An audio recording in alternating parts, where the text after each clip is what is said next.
घरफोडीचे सत्र सुरू. शहरात पुन्हा एक घरफोडी होऊन 2,75,000चा मुद्देमाल लंपास.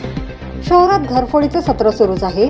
रात्री काळे लेआउट मधील बंद घर फोडून चोरट्यांनी सोन्या चांदीच्या दागिन्यांसह रोख रकमेसह 2,75,000 रुपयांचा मुद्देमाल लंपास केल्याची घटना उघडकीस आली आहे. काळे लेआउट मधील रहिवासी शेख मोबिन शेख सलाम, वय वर्ष 54, हे काळे लेआउट मध्ये कुटुंबासह वास्तव्यास आहेत. ते 31 मार्च रोजी नातेवाईकाचे लग्न असल्यामुळे घर बंद करून गेले असता दिनांक 2 जून रोजी ते सकाळी 8 वाजता परत आले असता त्यांच्या घरासमोरील दरवाजाचे कुलूप तुटलेले आढळल्याने त्यांना घरात चोरी झाल्याचा संशय आला.